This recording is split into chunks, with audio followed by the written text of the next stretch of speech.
Morning students. Today we'll study about the introduction of data structures. तो basically data structure होता क्या है?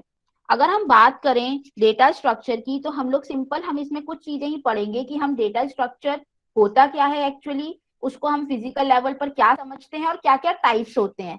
Then we will start कि हमको किस तरीके से उसको लेकर चलना है आगे. ओके, तो first of all we begin with the definition of the data structure कि what actually data structure is all about. तो हम लोग अगर अपनी रियल लाइफ से डेटा स्ट्रक्चर्स को कंपेयर करें तो रियल लाइफ में हम हमेशा चाहेंगे कि जो हमारी लाइफ है वो थोड़ी ऑर्गेनाइज्ड होनी चाहिए.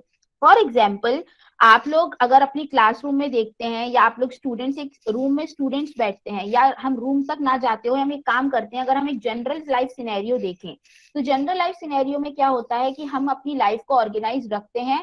अब लाइफ को ऑर्गेनाइज हमें क्यों रखना है? लाइफ को ऑर्गेनाइज हमें इसलिए रखना है कि बाद में अगर हमें उसमें कुछ भी एक्सेस करना हो तो हम इजीली कर सकें.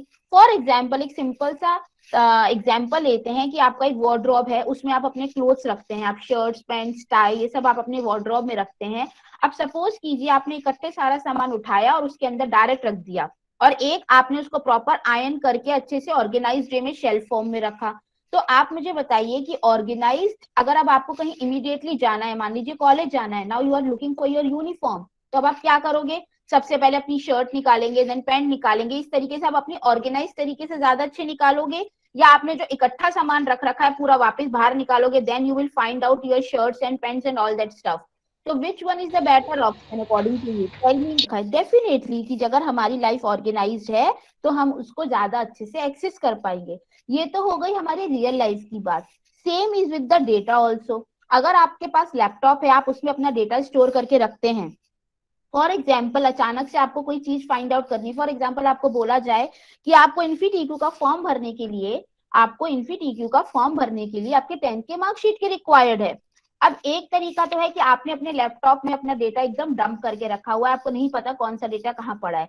इन दैट वे अगर आपको अचानक से विद इन अ मिनट आपको 10th के मार्कशीट की रिक्वायरमेंट है तो उस केस में आप क्या करेंगे? अपनी मार्कशीट को पूरे लैपटॉप में सर्च करेंगे. चलिए, अब आपने तो खुद ने डेटा स्टोर कर रखा है, आप एक बार फिर भी कर लेंगे. सपोज कीजिए आप लोग इस समय अपने कॉलेज में हैं, राइट? आप सब लोग अपने कॉलेज में हो और आपको आपकी टीचर बोलता है कि बेटा अपने घर में अपने पेरेंट्स से बोलिए या अपने एल्डर ब्रदर सिस्टर से बोलिए कि आपकी 10th की मार्कशीट भेज दें.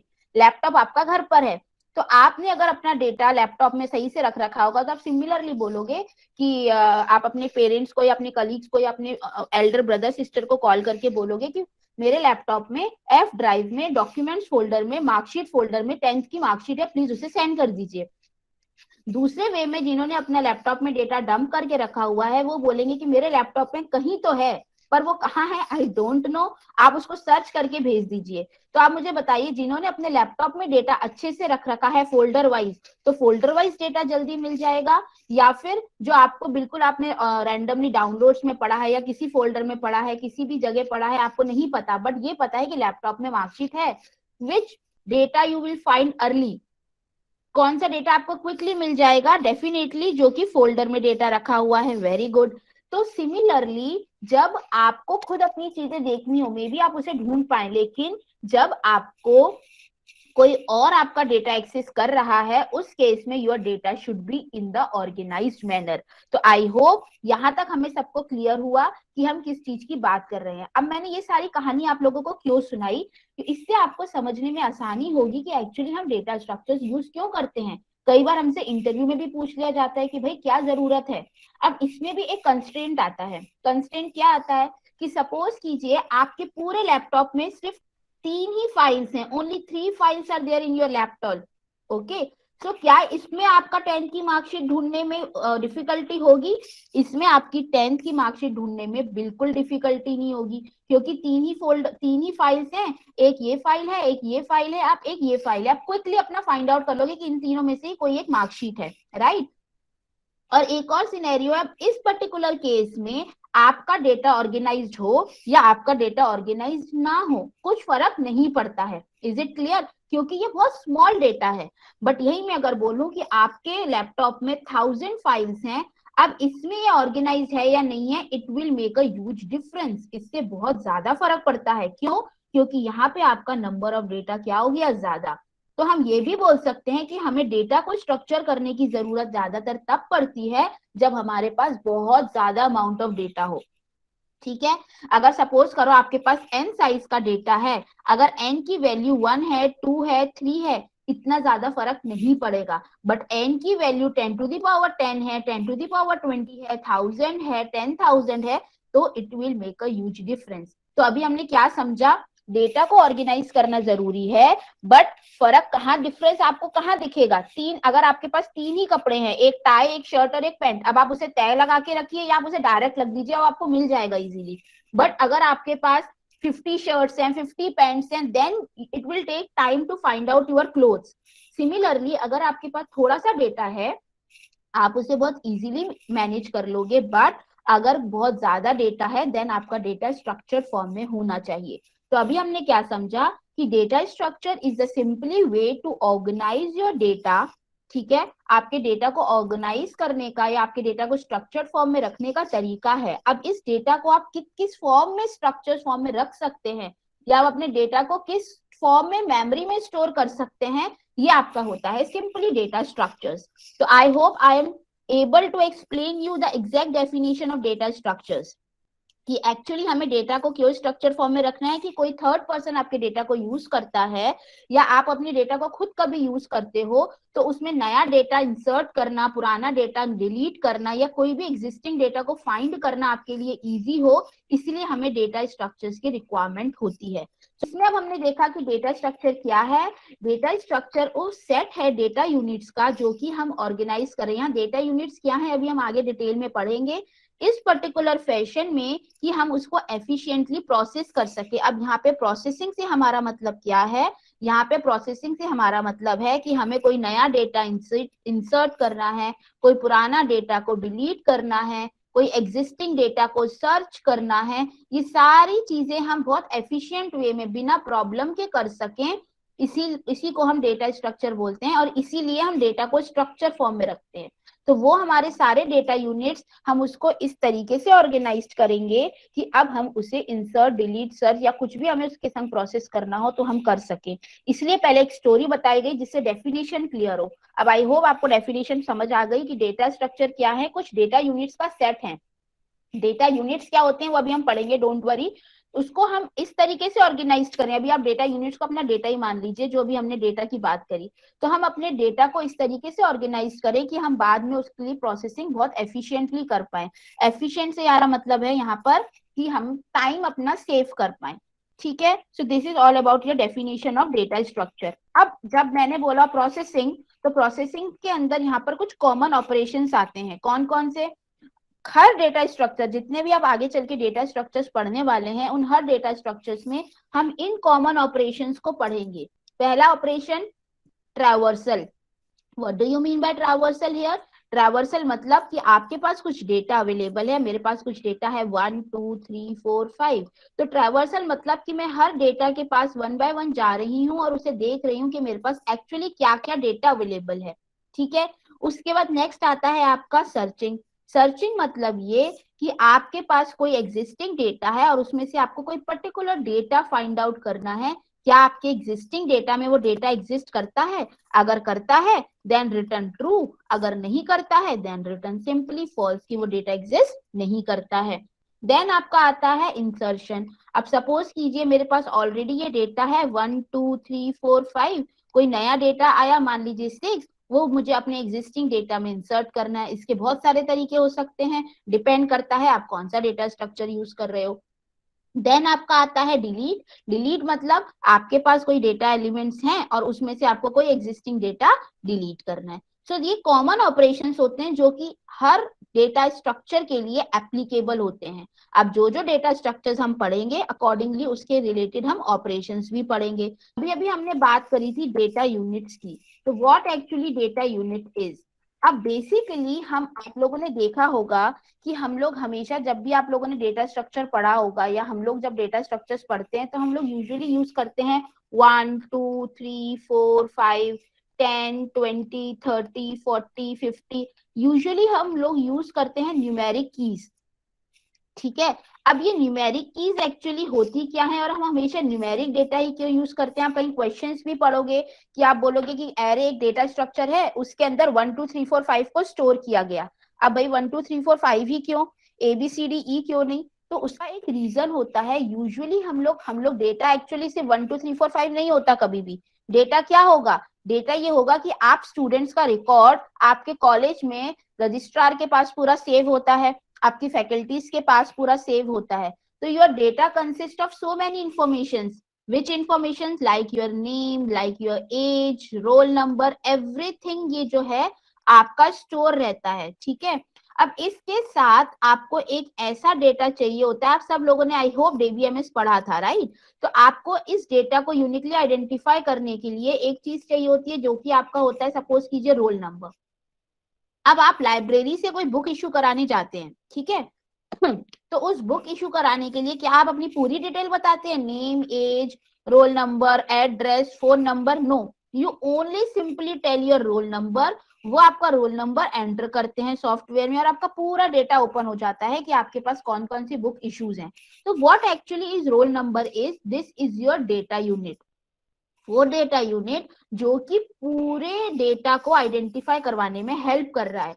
तो बेसिकली ये एक रिप्रेजेंटेटिव न्यूमेरिक की है जो कि कुछ रेलिवेंट इंफॉर्मेशन को अपने संग कैरी करता है, कुछ रेफरेंस को कैरी करता है, और उस डेटा के साथ कुछ और रेफरेंस भी होता है, उसे हम सैटेलाइट डेटा बोलते हैं। अब वो क्या होता है वो अभी हम पढ़ेंगे।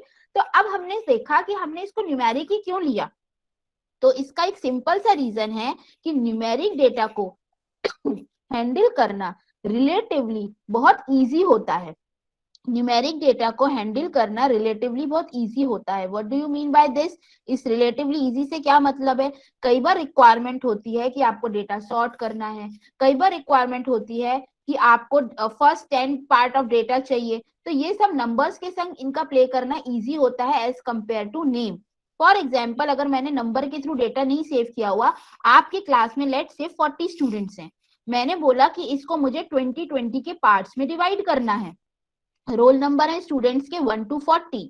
अब या तो आपने 1 to 40 में तो आप इजीली क्या कर लोगे कि आपने 20 और 20 में डिवाइड कर लिया।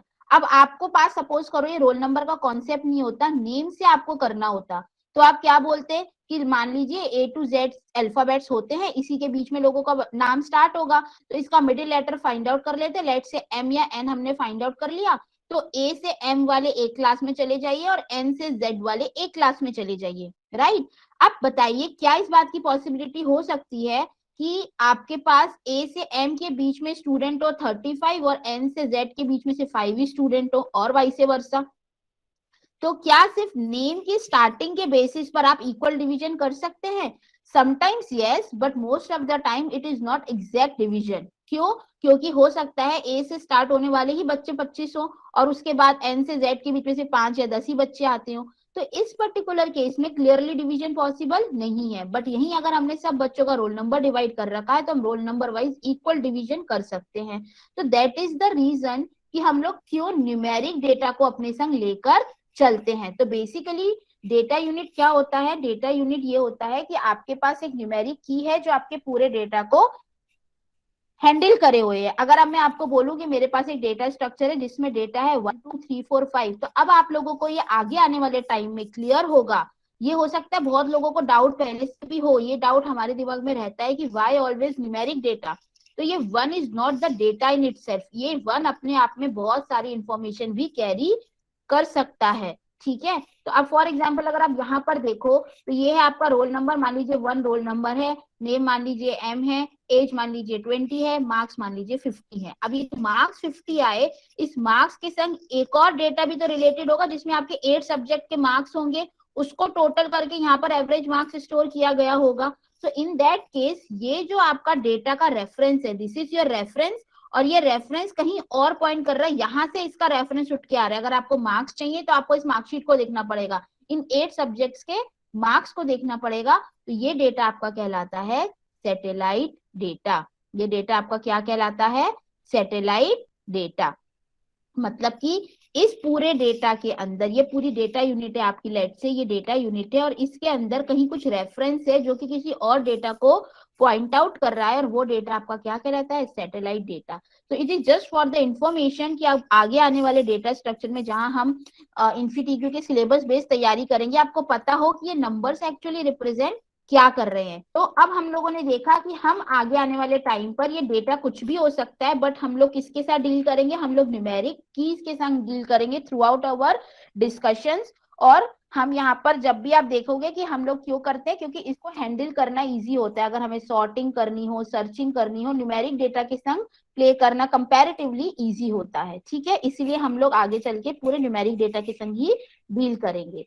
अब हम बताते हैं कि बेसिकली इसको हम बिल्कुल फास्ट फॉरवर्ड मोड में देखते हैं कि क्या डेटा स्ट्रक्चर्स फिजिकल लेवल पर होता है। और ये बात समझने के लिए बहुत जरूरी है कि जब हम बात करते हैं, अब ये तो आपने हमने थ्योरेटिकली समझ लिया, बट एक्चुअली आपका डेटा स्टोर कहाँ होता है जाके, कोई मुझे कहते हैं अपने डेटा को मेमोरी के अंदर सेव करते हैं, ठीक है। अब हमारी मेमोरी जो है वो कुछ इस तरीके की दिखाई देती है, ठीक है। अब जब इस तरीके की आपकी मेमोरी जो होती है वो इस तरीके से सेल्स में डिवाइड रहती है। अब मैंने मान लिया कि ये एक सेल जो है ये 1 बाइट का है, ठीक है। एक सेल जो है वो 1 बाइट का है। अब डिपेंड करता है आप अपने डेटा को किस फॉर्म में स्टोर कर रहे हो, ठीक है। किस फॉर्म में आप स्टोर कर रहे हो उस पर ये होता है डिपेंड। अब आपकी मेमोरी इस तरीके से सेल्स में डिवाइड रहती है, और आपके डेटा को स्टोर करने के लिए 3 तरीके हो सकते हैं, इसके अलावा और कोई तरीका नहीं होता in terms of data structure. अगर मैं बात करूं, या तो आपका डेटा इंडिविजुअल डेटा यूनिट है, यानी कि एक सिंगल, देखिए आप किस तरीके से डेटा को स्टोर कराते हैं। तो अगर मैं बोलूं कि फॉर एग्जाम्पल आपके पास, आप लिखते हो सिस्टम में मेमोरी में, मान लीजिए आपने लिखा इंट ए, ये आपने एक वेरिएबल इनिशियलाइज कराया, ठीक है। या आप, ये हो गया सी के पार्ट में या C++ के पार्ट में। अगर हम पाइथन में भी बोले तो हम सिंपल लिख देते हैं a = 10, मतलब एक वेरिएबल है जिसके अंदर 10 स्टोर है, इसका मतलब यही होता है।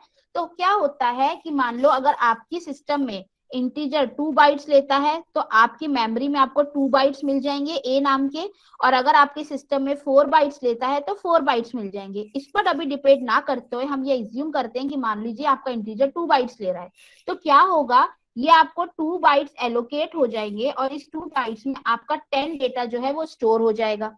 क्लियर, यही होता है। तो ये तो एक तरीका हो गया आपका इंडिविजुअल डेटा यूनिट। तो अगर आप यहाँ पर ध्यान से देखो, ये 23, 11, 38, ये इस तरीके से आपका डेटा स्टोर हो गया। एक आपका तरीका होता है कंटिगियस डेटा यूनिट्स, और जिसे आप एरे बोलते हो, पाइथन में जिसे आप लिस्ट बोलते हो। ये क्या करेगा, ये आपको मेमोरी में कुछ कंटिगियस चंक्स देगा, ठीक है। अभी हम इसे पढ़ेंगे आगे चल के, सारे is a form of data structures ही हैं। यानी कि मैंने बोला कि ए नाम का एक एरे है जिसके अंदर आप स्टोर कर दो 10, 20 एंड 30। अब 10, 20 एंड 30, तो मुझे ये पता है कि एक डेटा यूनिट ने 2 बाइट्स लिए थे, तो 3 टोटल कितने ले लेगा, 6 बाइट्स ले लेगा। पर ये जो 6 बाइट्स आपको मिलेंगे ये मेमोरी में लगातार मिलेंगे। अगर आप यहाँ पर ये देखो तो ये आपको लगातार 6 बाइट्स मिले हैं ये।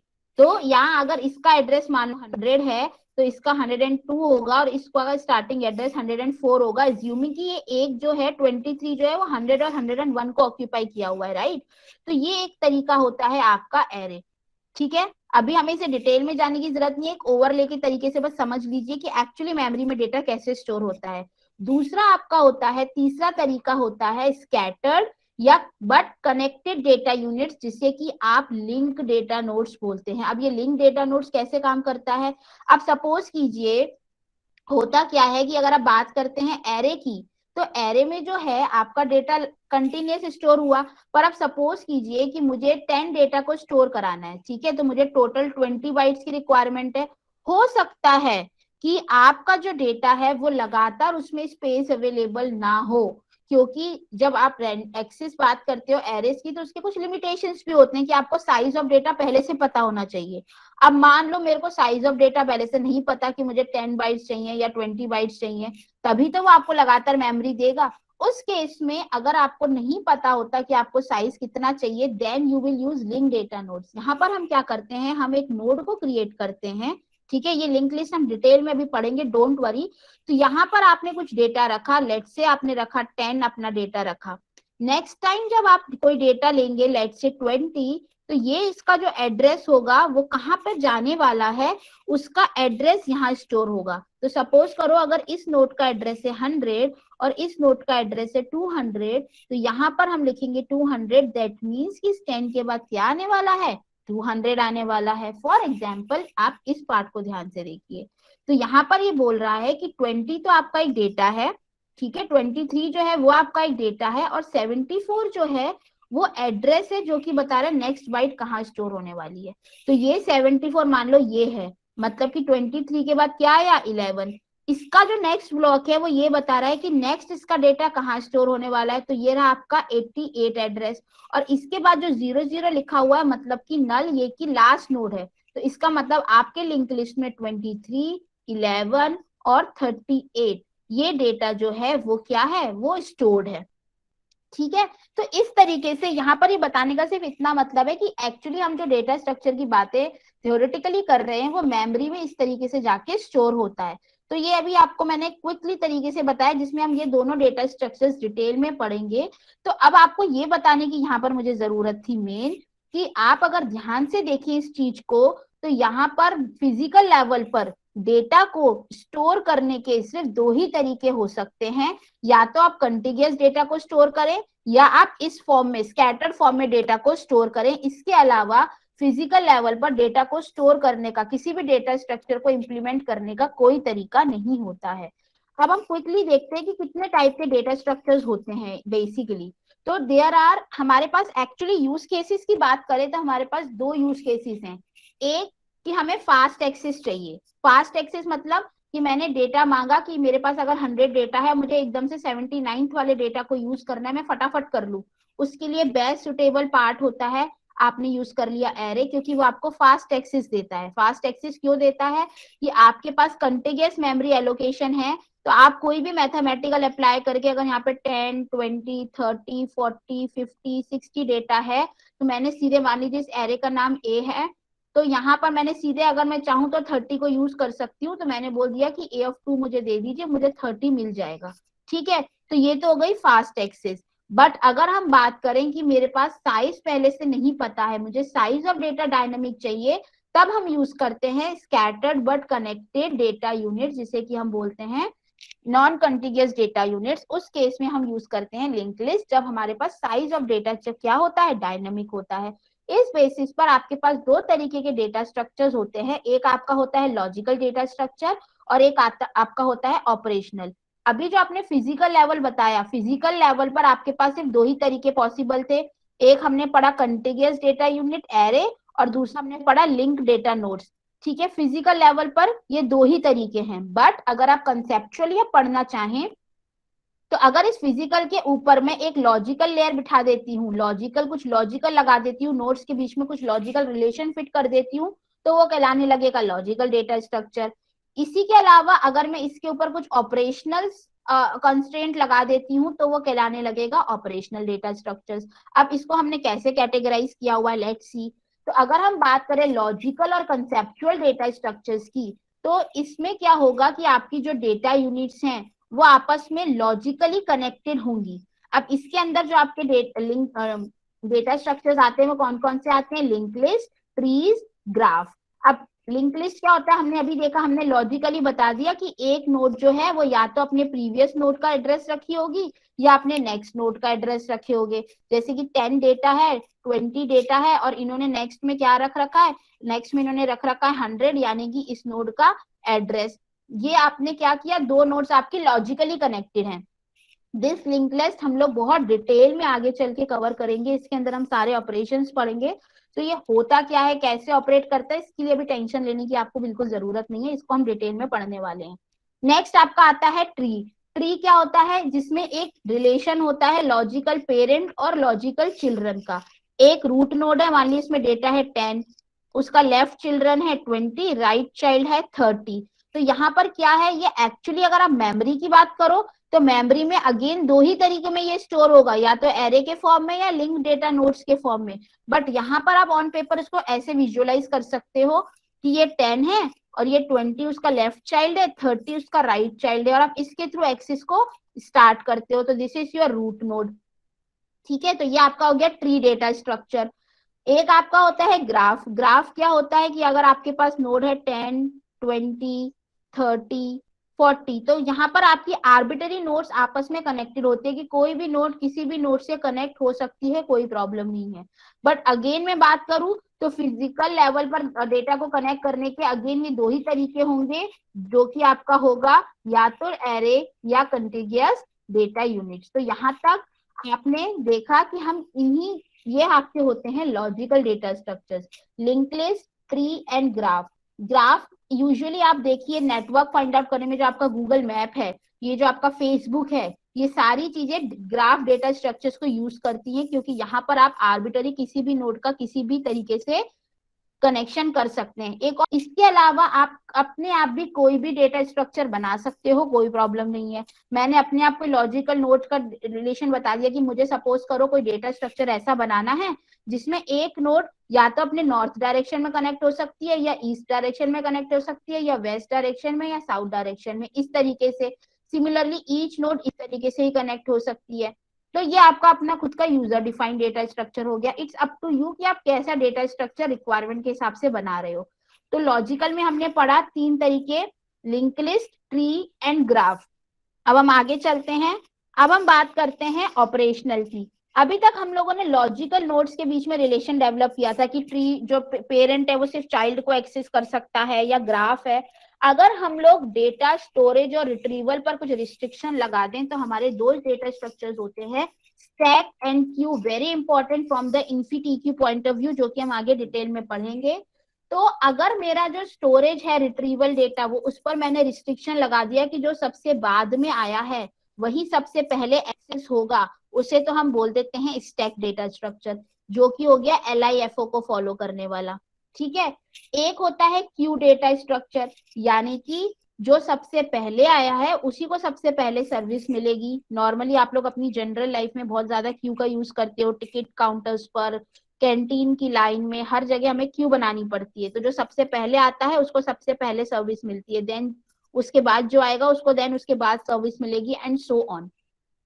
तो ये दो जो डेटा स्ट्रक्चर है, यहाँ पे नोड्स के बीच में कोई लॉजिकल कनेक्शन नहीं है।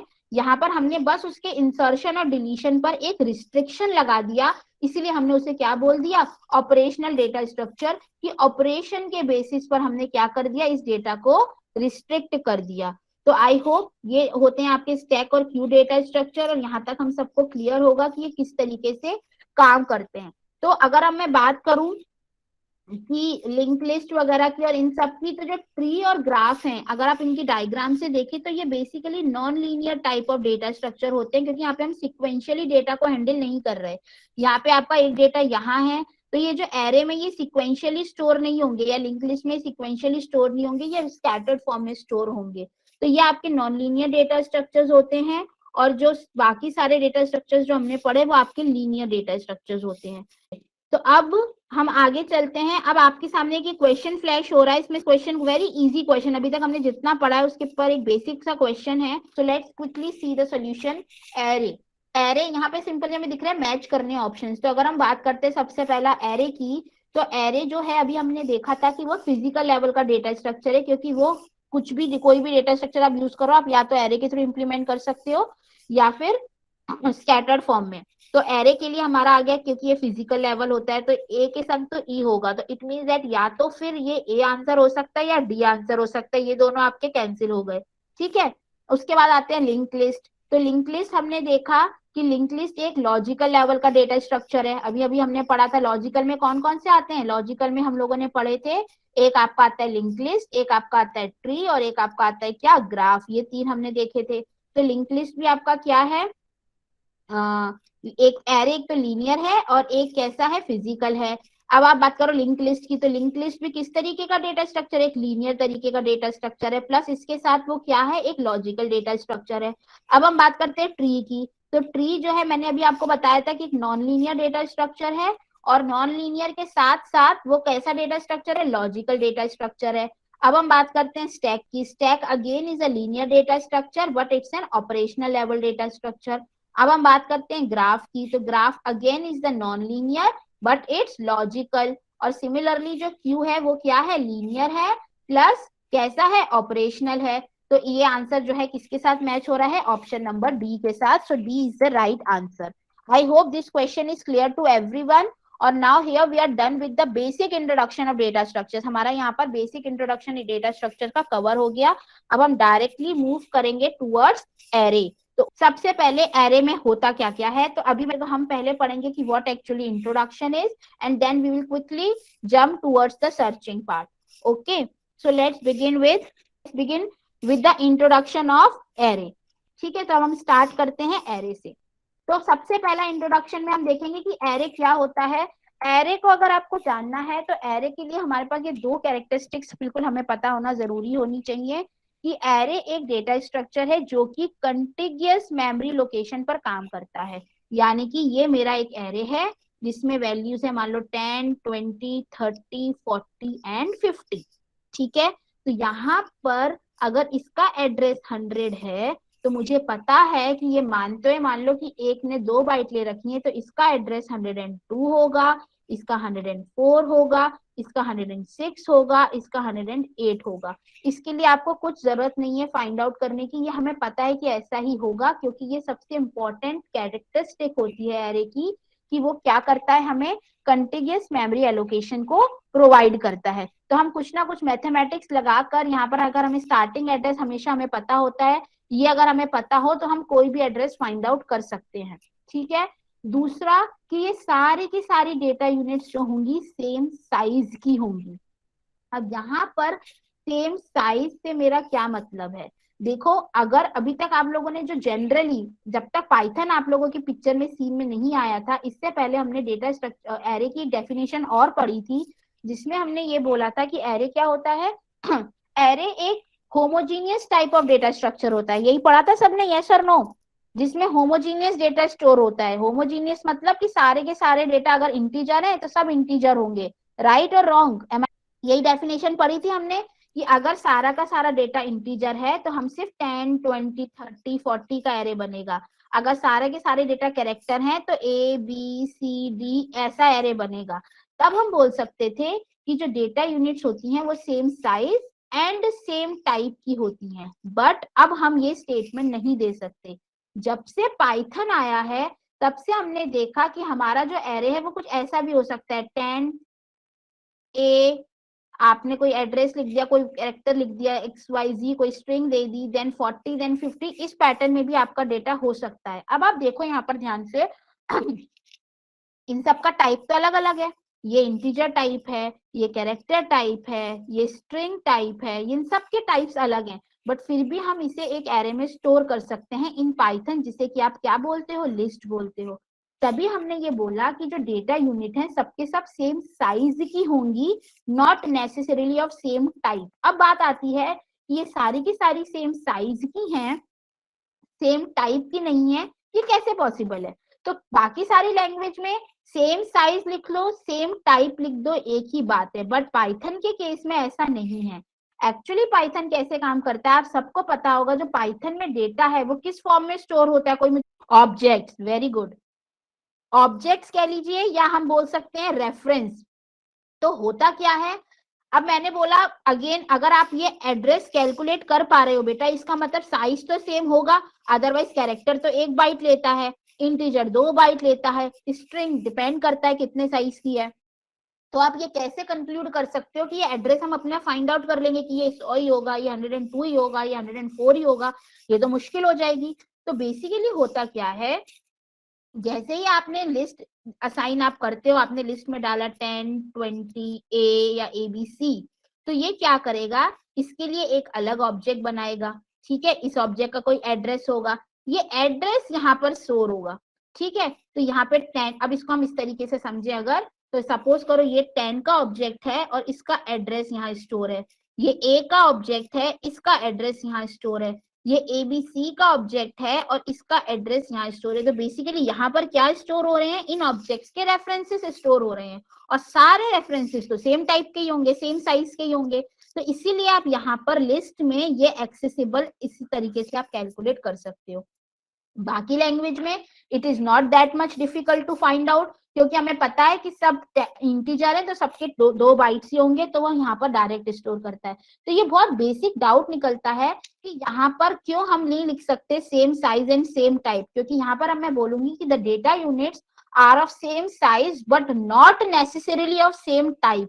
और ये स्टेटमेंट सिर्फ और सिर्फ पाइथन की वजह से आता है, क्योंकि यहाँ पर हम हेट्रोजीनियस टाइप का डेटा स्टोर करते हैं। बट साइज अगेन सबका सेम होगा, क्योंकि ये हमें रैंडम एक्सेस प्रोवाइड करता है। एरे जो है वो आपको क्या प्रोवाइड करता है, एरे आपको प्रोवाइड करता है रैंडम एक्सेस। रैंडम एक्सेस मतलब ये कि अगर मेरे पास कोई एरे है, इसके अंदर डेटा है 10, 20, 30, 40, 50, तो मैं किसी भी डेटा को डायरेक्टली एक्सेस कर सकती हूँ। और ये रैंडम एक्सेस मुझे कैसे मिलती है, ये रैंडम एक्सेस मुझे मिलती है with the help of index.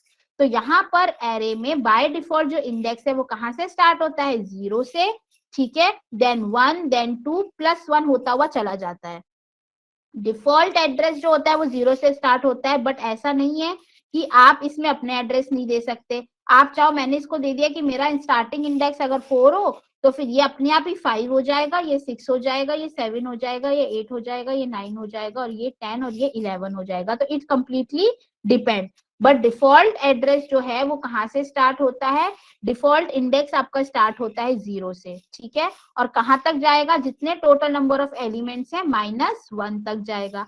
अब कुछ लैंग्वेजेस में 0 बेस्ड इंडेक्सिंग चलती है, कुछ में 1 बेस्ड भी चलती है, बट जितनी भी लैंग्वेजेस हम यूज करते हैं लाइक सी, सी प्लस प्लस, पाइथन, जावा, उन सब में कौन सी इंडेक्स चलती है, 0 बेस्ड इंडेक्सिंग चलती है। मतलब कि अगर हम मैं चाहूँ कि मेरे को ये 4th एलिमेंट चाहिए और इस एरे का नाम मान लीजिए ए है, तो मैं सीधे सीधे लिख सकती हूँ मुझे ए ऑफ 4 चाहिए, तो 19 मेरा प्रिंट होकर आ जाएगा। मुझे ए ऑफ 6 चाहिए, तो ये सीधे सीधे मेरा 38 प्रिंट होकर आ जाएगा। क्यों, क्योंकि यहाँ पर रैंडम एक्सेस पॉसिबल है, इसी को हम रैंडम एक्सेस बोलते हैं। रैंडम एक्सेस मतलब मेरे पास 1000 एलिमेंट के लिस्ट हो, पर मैं रैंडमली किसी भी एलिमेंट को एक्सेस कर सकती हूँ in constant time. What do you mean by constant time, constant time मतलब कि ऑर्डर ऑफ 1 में। अब ये ऑर्डर ऑफ 1 क्या होता है कि आप कभी भी कोई एल्गोरिदम लिखते हो या कभी भी कोई कॉन्सेप्ट पढ़ते हो, उस प्रॉपर चीज को फाइंड करने में कितना टाइम लगा उसे हम बोलते हैं कॉम्प्लेक्सिटी। कॉम्प्लेक्सिटी की अभी हम डिटेल में नहीं जाएंगे, हम इसे ऊपर ऊपर से इतना समझेंगे कि अगर आपने कोई भी चीज को डायरेक्ट फाइंड आउट कर लिया बिना किसी लूप में फंसे हुए, उसे आप बोलोगे कि आपने उस चीज को कांस्टेंट टाइम में क्या कर लिया, एक्सेस कर लिया। और सबसे जो पावरफुल कॉम्पैक्ट है एरे का वो यही है कि ये आपको देता है रैंडम एक्सेस। ये आप कहीं नोट कर लेना, बहुत इंपॉर्टेंट पॉइंट है। एरे आपको प्रोवाइड करता है रैंडम एक्सेस इन कांस्टेंट टाइम, और यही सबसे बड़ा एडवांटेज होता है एरे को यूज करने का, ठीक है, कि ये हमें रैंडम एक्सेस दे देता है कि 1000 एलिमेंट के सेट पे भी मैं अगर मुझे 98th नंबर का एलिमेंट चाहिए होगा ना, तो मैं सीधे ए ऑफ 98 करके फाइंड आउट कर लूंगी। उसके लिए मुझे कुछ नहीं करना, बस एक सिंपल मैथमेटिकल फॉर्मूला लगता है, ठीक है। तो अब हम आगे चलते हैं, अब हम सीधे जंप करेंगे सर्चिंग में, जो हमारे एग्जाम पॉइंट ऑफ व्यू से इंपॉर्टेंट है। तो अब हम जब बात करते हैं सर्चिंग की, यानी कि मेरे पास एक एरे अवेलेबल है और उस एरे में मुझे सर्चिंग करनी है कि मुझे वो एलिमेंट एरे में एग्जिस्ट कर रहा है कि नहीं कर रहा है। तो उस चीज के लिए हम लोग क्या करेंगे, सर्चिंग की टेक्निक्स होती हैं। तो बेसिकली एरे में आप 2 तरीके की सर्च पढ़ेंगे। पहली पढ़ेंगे आप लीनियर सर्च, और सेकेंडली आप क्या पढ़ने वाले हैं, बाइनरी सर्च। इन दोनों की अपनी अपनी खासियत है, अपने अपने एडवांटेजेस हैं, अपने अपने डिसएडवांटेजेस हैं। बट बेसिकली जब आप एरे की बात करते हो तो एरे में हम 2 तरीके की सर्चिंग पढ़ते हैं, एक होती है हमारी लीनियर सर्च, एक हमारी होती है बाइनरी सर्च। तो let's begin with the linear search की लीनियर सर्च होती क्या है। तो बेसिकली सपोज कीजिए, लीनियर सर्च का कॉन्सेप्ट क्या कहता है कि सपोज करो आपके पास एक एरे है जिसके अंदर कुछ एलिमेंट्स हैं 1 2 3 4 5 6, ठीक है। अब आपको बोला जाए कि आपको सर्चिंग करनी है कि मुझे ये देखना है क्या 4 मेरे डेटा स्ट्रक्चर में एग्जिस्ट करता है नहीं करता है।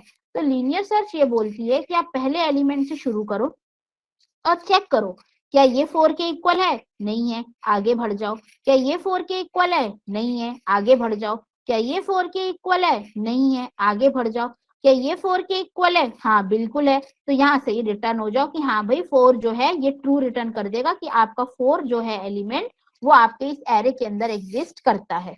नहीं होता, मान लीजिए फॉर एग्जाम्पल आपको क्या करना होता, सर्च मुझे करना होता क्या 7 है तो 4 सर्च हुआ, फिर 5 देखा, 6 देखा और एरे खत्म हो गया, तो ये लास्ट में रिटर्न कर देता फॉल्स कि जी नहीं 7 आपके एरे के अंदर एग्जिस्ट नहीं करता। तो ये सिंपल सा कॉन्सेप्ट होता है लीनियर सर्च का। तो सबसे पहले हम देखेंगे प्रॉब्लम स्टेटमेंट क्या है, कि हमारे पास एक एरे गिवन है जिसका नाम है माई एरे, ठीक है। उसके पास एक कैपेसिटी है, कैपेसिटी मतलब ये कि आपका टोटल कितने साइज का एरे है, टोटल कैपेसिटी कितनी है, तो यहाँ पर आपकी टोटल कैपेसिटी है 8, ठीक है। अब आपके यहाँ पे दो चीजें आती हैं, एक कैपेसिटी आप सुनेंगे, एक सुनेंगे आप साइज। तो बेसिकली साइज मतलब ये कि करंटली आपके एरे के अंदर कितने एलिमेंट्स हैं, ठीक है, और टोटल कितने एलिमेंट आ सकते हैं। तो अगर आप अभी ध्यान से देखो तो यहाँ पर साइज कितना है 7 और कैपेसिटी कितनी है 8, क्योंकि जरूरी तो नहीं है ना मैंने 100 साइज का एरे एलोकेट करा लिया पर अभी मैंने 5 ही एलिमेंट रखे हुए हैं, धीरे धीरे मैं और एलिमेंट इंसर्ट करूंगी, पर क्योंकि एरे में आपको साइज जो है वो पहले से देना पड़ता है, तभी तो आपको कॉन्टिगियस मेमोरी एलोकेशंस मिलेगा। तो जब आप एरे क्रिएट करते हो साइज पहले ही बताना पड़ता है सिस्टम को कि मुझे इतने साइज का एरे चाहिए, उस हिसाब से सिस्टम आपको मेमोरी एलोकेट करता है। ये भी एक डिसएडवांटेज होता है, क्योंकि कई बार ऐसा भी हो सकता है कि भाई मुझे साइज पता ही ना हो, अभी मेरे पास 5 की रिक्वायरमेंट हो सकता है आगे आने वाले टाइम में मुझे 10 और चाहिए हो, तो उस केस में एरे आपका काम नहीं कर पाता। फिर एरे आपका तभी सुटेबल है जब आपको साइज एडवांस में पता हो, ये भी एक लिमिटेशन होती है एरे की, कि आपको जो साइज है डेटा का वो एडवांस में पता होना चाहिए। तो यहाँ पर आपको एक कैपेसिटी और साइज के बीच में डिफरेंस पता चलेगा, कहीं एल्गोरिदम्स में हम साइज वर्ड भी यूज करेंगे, कहीं हम कैपेसिटी यूज करेंगे। तो आपको पता होना चाहिए कैपेसिटी मतलब कि टोटल कितने एलिमेंट आ सकते हैं, और साइज मतलब अभी करंटली कितने एलिमेंट हैं, ठीक है। तो ये आपकी प्रॉब्लम स्टेटमेंट हुई। उसके बाद जो आपको की सर्च करनी है उसका नाम हमने दे रखा है सर्च की। अभी हम आगे चल के लीनियर सर्च के एल्गोरिदम लिखने वाले हैं, इसलिए हम ये सारी टर्म्स देख रहे हैं। अब हमें क्या करना है, सर्च करना है गिवन की को, अगर वो एग्जिस्ट करती है तो ट्रू रिटर्न करना है, अदरवाइज फॉल्स रिटर्न करना है। तो ये तो आपकी हो गई प्रॉब्लम स्टेटमेंट कि आपको आगे चल के अभी करना क्या है। अब हम देखते हैं इसकी algorithm. So this is the algorithm. Algorithm simply ये कह रही है कि सबसे पहले आपने लूप चलाया, ठीक है। अब यहाँ पे अब जो जितनी भी एल्गोरिदम, बेटा मैं आपको काफी सारी हर टॉपिक में एल्गोरिदम्स बताऊंगी, ये जो एल्गोरिदम है ये लैंग्वेज के इंडिपेंडेंट है। आई एम अगेन रिपीटिंग, ये जो मैंने एल्गोरिदम्स यहाँ लिखी हुई हैं ये किसी भी लैंग्वेज पर डिपेंड नहीं करती। आप जिस लैंग्वेज में चाहो इसे लिख सकते हो, आप चाहो पाइथन में इसका कोड कर लो, आप चाहो सी में कर लो, आप चाहो C++ में कर लो, आप चाहो जावा में कर लो। बट यहाँ पर जो हम एल्गोरिदम पढ़ेंगे थियोरेटिकल क्लास में, वो हम एक इंडिपेंडेंट एक स्यूडो कोड के फॉर्म में पढ़ेंगे कि कॉन्सेप्ट क्या बोल रहा है।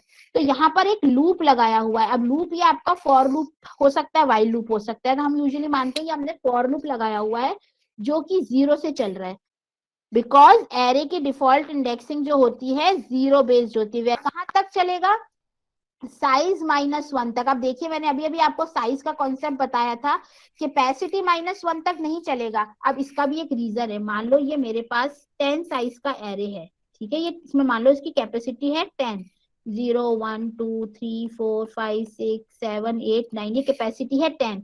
अब मेरे पास एलिमेंट है 1 2 3 4, तो मैं 0 से 4 तक लूप चलाऊं या मैं 0 से 10 तक लूप चलाऊं। जब मुझे पता है कि मेरे पास एलिमेंट ही 4 हैं तो मैं क्यों कॉम्प्लेक्सिटी बढ़ा के 10 तक लूप चलाऊंगी। इसलिए यहाँ पे हमने लूप चलाया है कि जितने एलिमेंट है उससे एक कम, और -1 का रीजन यही है क्योंकि काउंटिंग कहाँ से स्टार्ट हो रही है 0 से। अब टोटल एलिमेंट 4 है पर लूप कहाँ तक चलेगा 3 तक, क्यों, क्योंकि स्टार्ट कहाँ से हो रहा है 0 से। तो ये लूप सबको समझ में आया कि हमने 0 से शुरू किया, साइज -1 तक गए। तो अगर इस वाले केस में देखो तो 0 से आपने शुरू किया और आप कहाँ तक गए 3 तक गए। इस वाले केस में देखो तो 0 से शुरू किया और आप कहाँ तक गए 6 तक गए। ये पहला लूप समझ में आया। इंक्रीमेंट बाय 1 का मतलब है कि पहले i की वैल्यू 0 है, नेक्स्ट लूप में i की वैल्यू 1 हो जाएगी, फिर i की वैल्यू 2 हो जाएगी एंड सो ऑन। तो आगे चलते हैं। अब हम यहाँ पे बेसिकली कर क्या रहे हैं, हम यहाँ पे कर रहे हैं सर्चिंग। तो सबसे पहले जो i की वैल्यू है, i की वैल्यू क्या होगी, सबसे पहले वाला जब लूप चला तो i की वैल्यू थी 0, i की वैल्यू 0 है। 0 जो है वो छोटा है साइज -1, साइज -1 यहाँ पर कितना है 6, ठीक है। तो 0 जो है छोटा है 6 से, 0 is less than equal to 6, condition हो गई आपकी ट्रू, आप इस लूप के अंदर आ गए। लेट सपोज हम जो सर्च कर रहे हैं वो सर्च कर रहे हैं 65, ठीक है, हम 65 सर्च कर रहे हैं।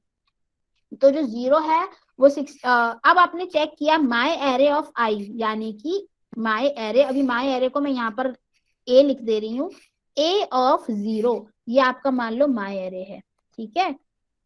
तो मैंने लिखा माई array of 0, my array of 0 में कितना आया 51, इज इक्वल टू सर्च आपको क्या करना है 65, इज इक्वल टू 65 है, कंडीशन हो गई फॉल्स, आप वापिस ऊपर गए लूप में, आई की वैल्यू इंक्रीमेंट हो गया, अब कितनी हो चुकी है 1, चेक हुआ 1 भी छोटा है 6 से, कंडीशन हो गई true.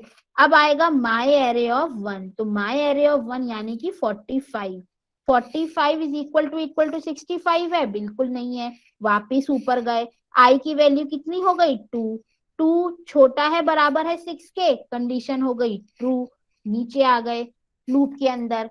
My array of I, my array of I में क्या मिला 65, तो 65 इज इक्वल टू 65 है, कंडीशन हो गई ट्रू, आप इफ के पास आ गए और आप यहाँ से रिटर्न हो गए। जैसे ही आपको रिटर्न स्टेटमेंट मिली, आपका ये जो एल्गोरिदम है ये एग्जिट हो जाएगी। बेसिकली है क्या, ये एक फंक्शन है, दिस इज अ फंक्शन जो कि आपने कॉल किया है फाइंड आउट करने के लिए क्या कि वो एलिमेंट एग्जिस्ट करता है कि नहीं करता है, उतनी बार आपने उस फंक्शन को कॉल किया है।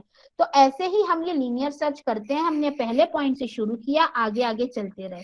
अब हम बात करते हैं बड़ा इंपॉर्टेंट एस्पेक्ट की कि इसकी कॉम्प्लेक्सिटी क्या होगी।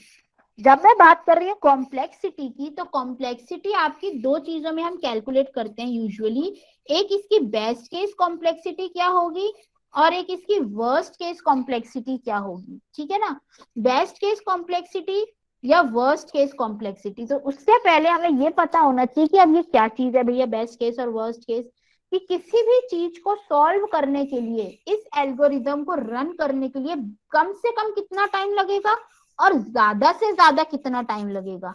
अब वो सिचुएशन कब अराइज होगी, सोचने वाली बात ये है। बेस्ट केस क्या होगा इस एल्गोरिदम का, बेस्ट केस ये होगा कि मेरे को जो एलिमेंट सर्च करना है वो मुझे पहली बार में ही मिल गया, यही होगा ना बेस्ट केस, कि मेरे को जो मान लो मुझे 51 ही सर्च करना था और पहले नंबर पे मुझे 51 मिल गया। अब इसका वर्स्ट केस क्या होगा, वर्स्ट केस ये हो सकता है कि जो मुझे सर्च करना है या वो तो मुझे सबसे आखिरी में मिले, या एक ये केस भी वर्स्ट केस हो सकता है कि मान लो मुझे सर्च करना है 50 जो कि इस एरे के अंदर एग्जिस्ट ही ना कर रहा हो, ये हो गया वर्स्ट केस। तो इस सर्चिंग के केस में बेस्ट केस क्या हो गया, अब देखिए हर कंडीशन के हिसाब से, हर प्रॉब्लम स्टेटमेंट के हिसाब से आपका बेस्ट और वर्स्ट केस वेरी करेगा। हाल फिलहाल इस लीनियर सर्च के लिए बेस्ट केस क्या बनता है कि जो पहला एलिमेंट है वही मेरा सर्च की है, और वर्स्ट केस क्या बनता है कि जो मुझे एलिमेंट सर्च करना था वो एग्जिस्ट ही नहीं कर रहा है। अगर बेस्ट केस है तो बेस्ट केस में कॉम्प्लेक्सिटी बताती है कि आपका ये लूप कितनी बार चला आंसर आने में। तो अगर मैंने कहा बेस्ट केस देखूं, तो अगर मैंने पहली बार में i इक्वल टू 0 पर ही मुझे ये एलिमेंट मिल गया तो सिर्फ एक ही बार चला, कॉम्प्लेक्सिटी हो गई ऑर्डर ऑफ 1। ये असिम्प्टोटिक कॉम्प्लेक्सिटी है जिसको हमने एक कह सकते हैं ट्रेड ऑफ करके बताते हैं, तो ऑर्डर ऑफ 1 में मुझे मिल गया। वर्स्ट केस क्या होगा कि मान लो मेरे एरे में टोटल नंबर ऑफ एलिमेंट्स हैं n, ये लूप कितनी बार चलेगा 0 से साइज -1 तक चलेगा, तो n टाइम्स ये लूप चला, ठीक है, n टाइम्स ये लूप चला और मुझे एलिमेंट मिला ही नहीं। तो वर्स्ट केस कॉम्प्लेक्सिटी क्या हो जाएगी ऑर्डर ऑफ n, कि जितने इस एरे में एलिमेंट हैं उतनी बार लूप चलेगा, ठीक है। तो यहाँ पर ये लूप चलेगा n times for worst case और ये लूप चलेगा 1 टाइम फॉर बेस्ट केस। तो यहाँ पर मैं देखूं तो बेस्ट केस कॉम्प्लेक्सिटी हो जाएगी ऑर्डर ऑफ 1 और वर्स्ट केस कॉम्प्लेक्सिटी हो जाएगी ऑर्डर ऑफ n। इसी से रिलेटेड एक क्वेश्चन आपकी स्क्रीन पे आएगा, ध्यान से क्वेश्चन को देखिए।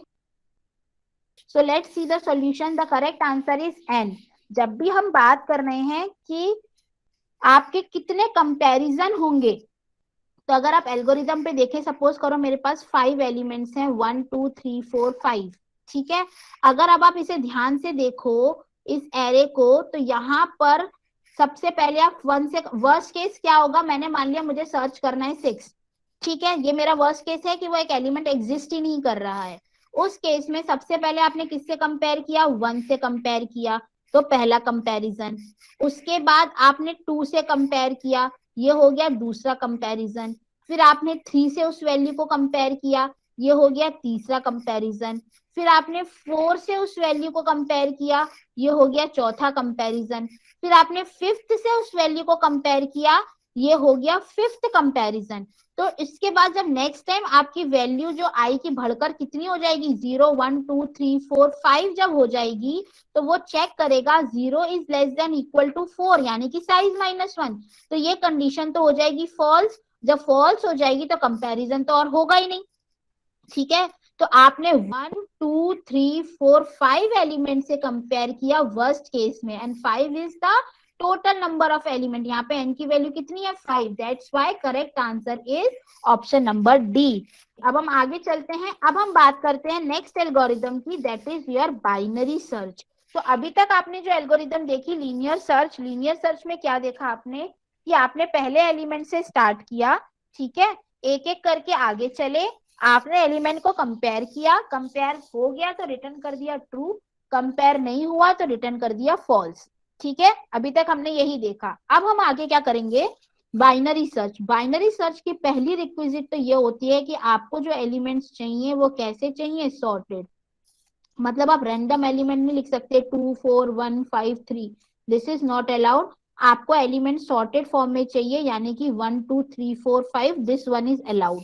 ठीक है, तो पहला रिक्विजिट क्या होता है बाइनरी सर्च का, कि जो एलिमेंट होते हैं वो क्या होने चाहिए, सॉर्टेड होने चाहिए, तभी हम बाइनरी सर्च को अप्लाई कर पाते हैं। अब देखते हैं इसकी प्रॉब्लम स्टेटमेंट क्या कहती है। अगेन आपके पास एक सॉर्टेड एरे है। देखिए यहाँ पर इसका प्री रिक्विजिट आ गया कि आपके पास जब एरे गिवन है वो क्या है, सॉर्टेड एरे है। उसकी कैपेसिटी कितनी है, जो भी आपकी कैपेसिटी दे रखी है। अब आपको जो की सर्च करनी है उसको हमने क्या बोल दिया है, उसको हमने बोल दिया है सर्च की। अब आपको सर्च करना है गिवन एलिमेंट, जो गिवन एलिमेंट आपको सर्च करना है वो क्या करना है, अगर वो एग्जिस्ट करता है तो उसमें ट्रू रिटर्न करना है, अगर एग्जिस्ट नहीं करता है तो फॉल्स रिटर्न करना है। ठीक है, अब हम देखते हैं कि इसमें इसकी अप्रोच क्या होती है। तो इसकी अप्रोच ये होती है कि सबसे पहले आप क्या फाइंड आउट करोगे, आपका ये मान लिया आपने एक लेफ्ट एलिमेंट है, ये आपका मान लीजिए राइट एलिमेंट है। सबसे अभी पहले मैं आपको अप्रोच समझा रही हूँ, then we will switch towards the algorithm. सबसे पहले आपने कैलकुलेट किया इसका मिड। ठीक है, जब आपने मिड कैलकुलेट किया तो मिड में आपने क्या देखा कि मिड कैसे कैलकुलेट करोगे, last index plus sorry first index plus last index divided by 2। तो left plus right sorry left plus right यानी 0 प्लस 7 डिवाइडेड बाय 2। तो ये कितना आ गया 3.5। तो मान लो इसको is an integer round of करके मैंने ले लिया 3। Now this is your mid. ठीक है, ये आपका क्या निकल के आ गया, मिड निकल कर आ गया। अब आप ध्यान से अगर देखो तो होगा क्या, आपको मान लीजिए कोई की सर्च करनी है, मान लीजिए मुझे सर्च करना है 20। ठीक है, अब आप ये देखोगे क्योंकि ये सॉर्टेड है कि जो मिड वैल्यू निकल के आई, यानी कि जो ए ऑफ मिड निकल के आया, पहले तो ये देखो क्या ये सर्च की के इक्वल है, तो ये सर्च की के इक्वल तो नहीं है। फिर आप देखोगे क्या ये जो ए ऑफ मिड है वो सर्च की से छोटा है। ठीक है, छोटा है या बराबर है, तो छोटा है छोटा है तो क्या करोगे, क्योंकि इसका मतलब ये हुआ कि अगर अब ये छोटा है तो ये यहीं पर ही होगा अगर एग्जिस्ट कर रहा होगा, क्योंकि ये सॉर्टेड है। अगर वो सर्च की से बड़ा होता तो वो यहाँ पर कहीं ना कहीं मिलता। पर अभी हमें पता चल गया इस कंडीशन के लिए कि जो ए ऑफ मिड निकल के आया है जो ए ऑफ मिड निकल के आया है वो बड़ा है किससे, सर्च की से बड़ा है। इस केस में आप क्या करोगे, जो राइट है उसको कर दोगे मिड -1। तो मिड -1, मिड कितना था 3, 3 -1 कितना हो गया 2। अब आपका ये राइट हो गया। मतलब अब मुझे सिर्फ इतने ही क्वेश्चन में सर्च करना है, मिड वैल्यू थी नहीं, इससे बड़ी हो नहीं सकती, तो अब हो ना हो या यही होगी। अब दोबारा आप इस लूप को चलाओगे, आप दोबारा मिड कैलकुलेट करोगे। जब मैंने फिर से मिड कैलकुलेट किया तो क्या आया 0 प्लस 2 डिवाइडेड बाय 2, यानी कि कितना आ गया 1। तो अब आपकी जो मिड हो गया वो कितना हो गया 1, this is your mid value. Again आप चेक करोगे क्या जो ए ऑफ मिड है वो सर्च की के इक्वल है, कंडीशन हो गई ट्रू, तो यहीं से आप क्या हो जाओगे, रिटर्न कर दोगे ट्रू की मुझे एलिमेंट मिल गया है। नहीं मिला होता तो आप क्या करते, वापस से सेम प्रोसेस रिपीट करते हैं। अच्छा मान लीजिए अगर अब आपको 60 सर्च करना होता तो ये कंडीशन भी नहीं होती, तो मतलब कि जो ए ऑफ मिड है वो छोटा होता जो कि आपको सर्च करनी है। उसके लिए आप क्या करते, आर की बजाय एल को बढ़ा देते और एल को कितना कर देते, मिड प्लस वन। बस यही होती है बाइनरी सर्च की एल्गोरिदम, कि हम मिड को बार बार कैलकुलेट करते हैं, वैल्यू छोटी होती है तो राइट को एक इधर एडजस्ट कर देते हैं, वैल्यू बड़ी होती है तो लेफ्ट को राइट साइड में एडजस्ट कर देते हैं। Let's move towards the algorithm. So this is the algorithm. अब एल्गोरिदम में वही सेम बात है जो भी हमने एक्सप्लेन की थी। आपने एक लेफ्ट वेरिएबल ले लिया जिसको आपने असाइन क्या कर दिया, 0। आपने एक राइट वेरिएबल ले लिया जिसको आपने बोल दिया कि क्या हो जाए, साइज -1 हो जाए। ठीक है, अब जब तक ये लूप चलेगा, जब तक left is less than equal to right, obvious सी बात है कि या तो लेफ्ट और राइट एक ही पोजीशन पे हो, ऐसा तो होगा नहीं कि लेफ्ट आगे निकल जाएगा राइट पीछे रह जाएगा, तो ये लूप इनफाइनाइट टाइम्स चलेगा। तो हमें कोई ना कोई कंडीशन तो चलानी होगी कि कब आप ये बोल दोगे कि आपका एलिमेंट एग्जिस्ट ही नहीं करता। जैसे ही लेफ्ट जो है वो बड़ा हो जाएगा राइट से, अब आप ये कह दोगे कि इस पर्टिकुलर सिचुएशन पर आपका जो एलिमेंट है वो एग्जिस्ट ही नहीं करता है। ठीक है, तो अगर एग्जिस्ट करता होगा तो इसी रेंज के अंदर आपको मिल जाएगा। सबसे पहले आपने हम लोग कोई एलिमेंट फाइंड आउट कर लेते, जैसे हमने पहले किया था। मान लीजिए 20 को करना है। सबसे पहले आपने मिड को कैलकुलेट किया। मिड में आपने क्या किया, लेफ्ट यानी कि 0 प्लस राइट यानी कि 7 डिवाइडेड बाई 2। आपकी वैल्यू कितनी आई थी, 3। तो आपका ये मिड निकल कर क्या आ गया था, 3 आ गया था। ठीक है, अब आपने चेक किया क्या जो एरे ऑफ मिड है वो बराबर है सर्च की के, तो सर्च करनी है कि आपको 20। एरे ऑफ मिड पर वैल्यू है 40, क्या 40 इज इक्वल टू 20 है, नहीं है। आप इस वाले स्टेटमेंट पर आ गए। अब आपसे पूछा गया क्या जो सर्च की आपने देखा ये बड़ी है, सर्च की जो है, सर्च की यानी कि 20, क्या 20 जो है वो बड़ी है 40 से, ये भी कंडीशन नहीं चलती। फिर आपने ये वाली कंडीशन चेक करी, अगर ये दोनों ही कंडीशन फॉल्स हो जाती हैं, ये वाली इफ कंडीशन नहीं है, तो ऑब्वियस सी बात है कि क्या होगा, जो 20 होगा वो छोटा ही होगा 40 से। तो आपने राइट को क्या कर दिया, मिड -1। तो राइट जो इस समय यहाँ पर था, अब राइट आपका कहाँ पर आ गया, यहाँ पर आ गया। फिर आपने ये वाइल लूप 9 पॉइंट से वापस वाइल लूप पर चले और आपने दोबारा से वाइल लूप चेक किया। लेफ्ट अभी भी छोटा है और बराबर है राइट के, 0 इज लेस देन 2, कंडीशन हो गई ट्रू। फिर आपने मिड को कैलकुलेट किया, आपने कहा 0 प्लस 2 डिवाइडेड बाई 2। ये वैल्यू किसके इक्वल आ गई, 1 के इक्वल आ गई। अब आपने फिर से इफ स्टेटमेंट में चेक किया क्या एरे ऑफ मिड जो है वो बराबर बराबर है सर्च की के, यानी कि 20 इज इक्वल टू 20। मिड तो आपका ये आ चुका है ना, तो कंडीशन हो गई ट्रू, तो आपने यहाँ से क्या कर दिया, रिटर्न कर दिया ट्रू, और आप आ गए लूप के बाहर। सो इन दिस वे आपका जो बाइनरी सर्च ट्री है वो एग्जीक्यूट होता है। अब हम चलते हैं इसके मेजर पार्ट पर।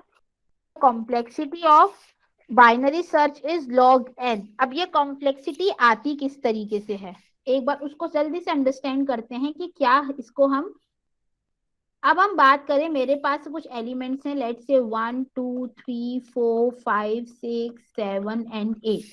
तो ये सपोज करो मेरे पास n एलिमेंट है। सबसे पहला स्टेप हमने क्या किया, हमने जब मिड को कैलकुलेट किया तो ये मेरी लिस्ट दो पार्ट में डिवाइड हो गई। ठीक है, यहाँ रह गए n/2 एलिमेंट्स, यहाँ रह गए n/2 एलिमेंट्स, राइट। अब इस n/2 में से या तो हम इस हाफ को सर्च करेंगे या हम इस हाफ को सर्च करेंगे। ये हमको बहुत अच्छे से क्लियर है कि या तो हम इधर जाएंगे या हम इधर जाएंगे। तो हमने कोई एक साइड पिक कर ली कि हम लोगों ने इस साइड गए। अगेन हमने मिड को कैलकुलेट किया, अब हमारे पास एलिमेंट हो गए n/4 अगेन या तो मैं इस हाफ में जाऊंगी या मैं इस हाफ में जाऊंगी। लेट सपोज हम यहाँ गए, अगेन हमारा हो गया n/8 अगेन या तो मैं इस हाफ में जाऊंगी या मैं इस हाफ में जाऊंगी। ऐसे करते करते हम कब तक जाएंगे, जब तक हमारे पास एक सिंगल एलिमेंट नहीं बच जाता, दैट इज 1। ठीक है ना, इसी तरीके से इसका डायग्राम बनेगा। तो अगर मैंने बोला ये n/2 है, ये n/2 स्क्वायर है, ये n/2 क्यूब है, ये तब तक चलता जाएगा जब किसी ना किसी के वैल्यू पर, ये कितने स्टेप में चलेगा, जब कोई ना कोई ऐसी सिचुएशन आएगी जब के पावर तक चलते चलते ये वैल्यू कितनी ना हो जाए, 1 ना हो जाए। तभी तो हम सिंगल एलिमेंट कब तक चला रहे हैं लूप, जब तक left is equals to right ना हो जाए। यही हमारा लूप चल रहा है। तो मतलब ये कि कोई ना कोई ऐसी सिचुएशन आएगी कुछ kth पावर पर जब ये वैल्यू कितनी हो चुकी होगी, ये वैल्यू 1 हो चुकी होगी। अब अगर आप इस इक्वेशन को सॉल्व करो तो n की वैल्यू कितनी हो गई, 2 टू द पावर k हो गई। और जब यहाँ से ये लूप कितना चलेगा, बेसिकली आप कॉम्प्लेक्सिटी कैसे फाइंड आउट करते हो कि कोई लूप कितनी बार चलेगा, तो हम यहाँ पर वही चेक कर रहे हैं कि वो जो वाइल लूप लगाया हुआ था जिसमें हमने कंडीशन लिखी थी while left is less than equal to right, ये लूप आपका कितनी बार चलने वाला है। तो ये लूप कब तक चलेगा, ये लूप k टाइम्स चलेगा, उस k टाइम पे वैल्यू कितनी हो चुकी होगी 1। तो हमें फाइंड आउट क्या करना है, बेसिकली k की वैल्यू। तो k की वैल्यू जब आप फाइंड आउट करोगे तो ये होगा log बेस 2n। तो इस तरीके से बाइनरी सर्च की जो कॉम्प्लेक्सिटी है वो कितनी आती है, log बेस 2n आती है। अब हम स्टार्ट करते हैं लिंक लिस्ट। ठीक है, लिंक लिस्ट में हम क्या क्या पढ़ेंगे, अभी तक हमने एक बेसिक देखा था लिंक लिस्ट क्या होती है कि एक नोड होती है, की पार्ट होता है, रेफरेंस पार्ट होता है, बट अब हम इसे काफी डिटेल में पढ़ने वाले हैं कि एक्चुअली क्या होता है लिंक लिस्ट में। तो हम लिंक लिस्ट में पढ़ेंगे सबसे पहले कि क्या एग्जैक्टली लिंक लिस्ट होती है, यानी कि इसका इंट्रोडक्शन, और उसी के साथ हम पढ़ेंगे basic operations on link list, जिसमें आपका आएंगे जो अभी हम लोगों ने बिल्कुल इंट्रोडक्शन में देखा था कि कौन कौन से बेसिक ऑपरेशंस होते हैं। हम पढ़ेंगे लिंक लिस्ट में ट्रैवर्सल, हम पढ़ेंगे लिंक लिस्ट के अंदर सर्चिंग, हम पढ़ेंगे लिंक लिस्ट के अंदर इंसर्शन, और हम अगेन देन पढ़ेंगे लिंक लिस्ट के अंदर डिलीशन। तो ये सारे टॉपिक्स हम डिटेल में कवर करने वाले हैं। Okay, so let's begin with the introduction of the link list. Actually link list is all about, तो सबसे पहले हम ये पढ़ेंगे कि लिंक लिस्ट जो है एक कंसेप्चुअल डेटा स्ट्रक्चर है। कंसेप्चुअल डेटा स्ट्रक्चर से मतलब ये है कि हम लोगों ने देखा था कि मेमोरी में सेव करने के दो ही तरीके होते हैं, एक एरे और एक लिंक डेटा नोड्स। तो जो लिंक लिस्ट है एक कंसेप्चुअल डेटा स्ट्रक्चर है। अब ये कंसेप्चुअल डेटा स्ट्रक्चर क्या है, तो आपके पास एक नोड है, दिस इज अ नोड। इस नोड के अंदर दो सेक्शंस हैं। पहला सेक्शन जो है वो बताता है की पार्ट, जो एक्चुअली आपकी डेटा यूनिट है, जो एक्चुअली आपका डेटा है जो आपको स्टोर करना है। और दूसरा सेक्शन आपका बताता है रेफरेंस पार्ट। अब ये जो रेफरेंस है ये होता है बेसिकली एड्रेस कि इसके बाद नेक्स्ट नोड कौन सी स्टोर है, यानी कि address of the next node.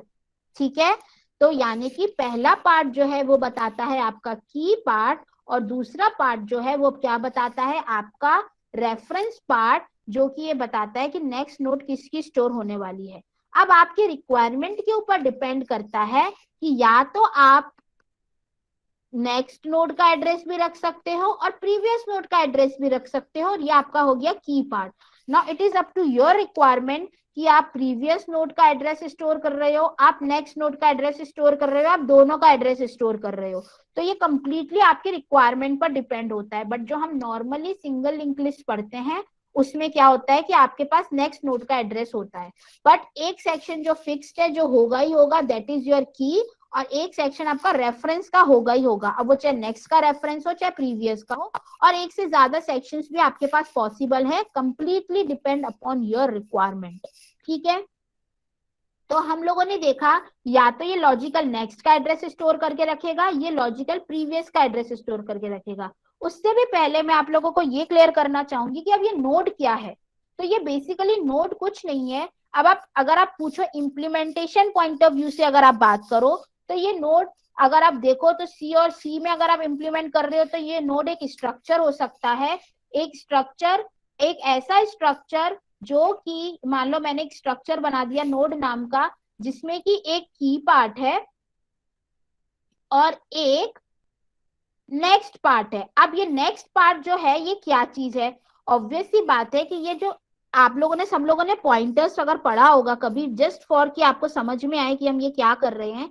Pointers में क्या होता है कि अगर मैंने लिखा int star p, it means कि ये p क्या है, ये इंटीजर टाइप का एड्रेस स्टोर करेगा। आप लोगों ने पॉइंटर्स अगर पढ़ा होगा तो int स्टार p मतलब कि ये किसी इंटीजर टाइप के एड्रेस को स्टोर करेगा। पॉइंटर इज अ वेरिएबल जो कि किसी का एड्रेस स्टोर करते हैं। अगर मैंने लिखा कैर स्टार p तो ये किसी कैरेक्टर टाइप का एड्रेस स्टोर करेगा।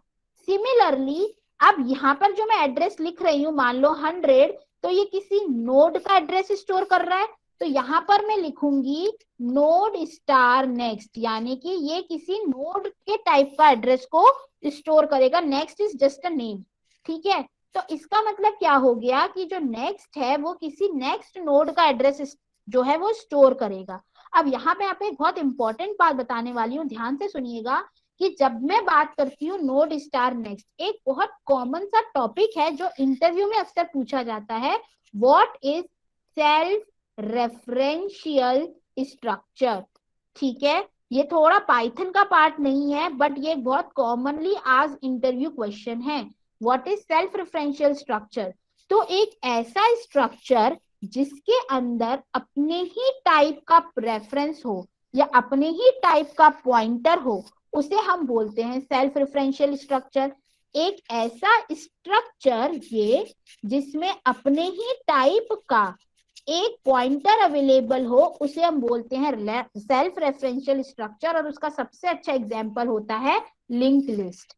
तो ये तो हो गया इसको सी में स्टोर करने का तरीका नोड को। अगर आप बात करो कि इसको आप पाइथन वगैरह में कैसे स्टोर करते हो, तो पाइथन में आप नोड नाम की क्लास बनाते हो, और उस नोड नाम की क्लास में क्या होता है, उस नोड नाम की क्लास में आपके पास एक की पार्ट स्टोर होता है और एक रेफरेंस पार्ट स्टोर होता है, सेम जिस तरीके से अभी हमने स्ट्रक्चर में देखा।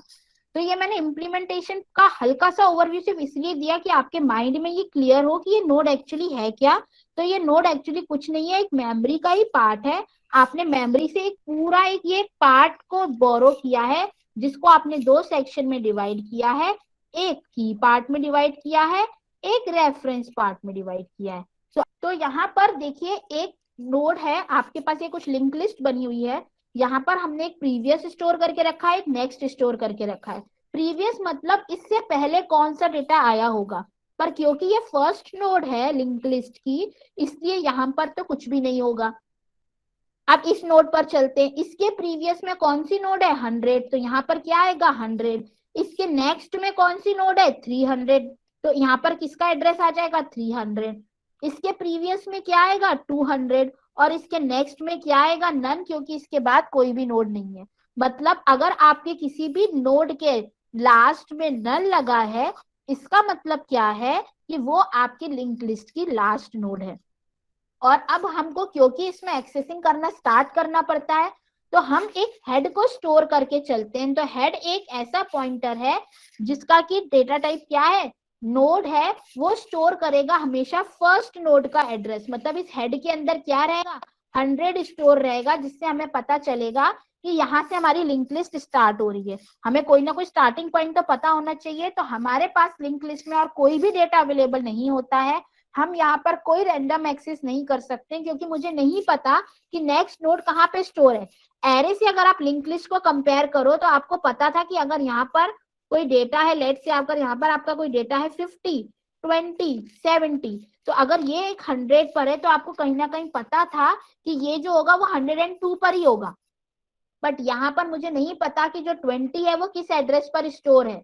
यहाँ मुझे पता था कि अगर पहला नोड 100 पर स्टोर है, तो दूसरा जो डेटा है वो 102 पर ही स्टोर होगा। तो यहाँ पर लिंक लिस्ट में आपको बेसिकली सिर्फ क्या पता होता है, सिर्फ हेड पता होता है कि लिंक लिस्ट स्टार्ट कहाँ से हो रही है। उसके बाद आप जब पहली नोड पे जाओगे, उसके नेक्स्ट से आपको ये पता चलेगा कि नेक्स्ट नोड का एड्रेस क्या है। फॉर एग्जाम्पल एक लेन में हाउसेस है, ठीक है, मुझे पता है ये हाउस नंबर 1 है, ये हाउस नंबर 2 है, ये हाउस नंबर 3 है, बट ये एरे में पता है। बट अब ये पहले हाउस का अगर मुझे एड्रेस पता है, तो दूसरा हाउस कहाँ है वो मुझे इस घर के अंदर जाकर ही पता चलेगा, जहां मुझे दूसरे हाउस का एड्रेस पता चलेगा। मान लो इस हाउस के अंदर मुझे दूसरे हाउस का एड्रेस पता चला 2, मैं 2 तक पहुंच गई। अब इसके नेक्स्ट कौन सा हाउस आने वाला है वो मैं बाहर से नहीं बता सकती, मुझे इस नोट के अंदर जाकर चेक करना पड़ेगा कि नेक्स्ट की वैल्यू क्या है। उसने मुझे बोला 3 है, तो मुझे पता चला इस हाउस का एड्रेस 3 है। तो इस तरीके से लिंक लिस्ट में हम रैंडम एक्सेस नहीं कर सकते, हमें एक एक नोड पर जाकर ही पता चलेगा कि नेक्स्ट नोड का एड्रेस क्या है। तो this is how we store the head part of the link list. Head यहाँ पर बेसिकली क्या रिप्रेजेंट कर रहा है, हेड आपको ये बता रहा है कि ये जो फर्स्ट नोड का एड्रेस, तो हेड बेसिकली आपको बताएगा कि फर्स्ट नोड का एड्रेस क्या है, address of the first node. ये आपको किससे पता चलता है, ये आपको हेड से पता चलता है। तो अब हम देखेंगे इसमें कि आपका जो लीनियर अरेंजमेंट है वो इस तरीके से नोट का होता है। जो ऑर्डर ऑफ एलिमेंट है ये आपकी फिजिकल मेमोरी में इसी डायरेक्शन में या इसी जो अभी मैं बता रही थी इसी सीक्वेंस में प्लेस जो जरूरी नहीं है। इसका एड्रेस मान लो 100 है, इसका एड्रेस 200 है। अब एक्चुअली एड्रेसेस जो आपके होते हैं वो हेक्साडेसिमल फॉर्म में होते हैं, ठीक है। यहाँ पर मैं सिर्फ समझाने के लिए एक वैल्यू ले रही हूँ आर्बिट्ररी कि आपको पता रहे कि कैसे एक्चुअली काम कर रहा है। तो मान लो ये आपका एड्रेस है 100, ये एड्रेस है 200, ये एड्रेस है 300, ये एड्रेस है 400, ठीक है। तो इसके नेक्स्ट में कौन सा एड्रेस होगा 200, यहाँ क्या होगा 300, यहाँ पे क्या होगा 400, और जहाँ नल है वो पता चलता है कि this is your last node of the link list. तो दिस इज हाउ आपकी लिंक लिस्ट जो है वो काम करती है। The first node is known as the head of the link list, यानी कि इस हेड के अंदर क्या स्टोर होगा, हेड के अंदर स्टोर होगा 100। अब मुझे इसका 15 एक्सेस करना है तो उसके लिए मुझे लिखना पड़ेगा हेड डॉट की। तो ये मुझे रिटर्न क्या करेगी 15। हेड से प्रिंट कराऊंगी मुझे मिलेगा 100, हेड की मुझे प्रिंट करानी है, I have to write head dot key. और अगर मुझे 200 प्रिंट कराना है उसके लिए मैं क्या लिखूंगी हेड डॉट नेक्स्ट। तो इससे मुझे क्या वैल्यू मिलेगी 200। मतलब एक नोड पर ये तीन चीजें आपको अवेलेबल है। यहाँ तक जाने के लिए आपका कोई ना कोई पॉइंट, अभी आप यहाँ तक नहीं पहुंच सकते, आप अभी तक सिर्फ हेड के नेक्स्ट से आपको ये पता चला है एड्रेस यहाँ पर है। अगर आपको यहाँ तक जाना है तो आपको कोई पॉइंटर वेरिएबल ऐसा लेना पड़ेगा जो आपको यहाँ तक पहुंचाएगा। उसको अब आगे अभी हम डिटेल में पढ़ेंगे।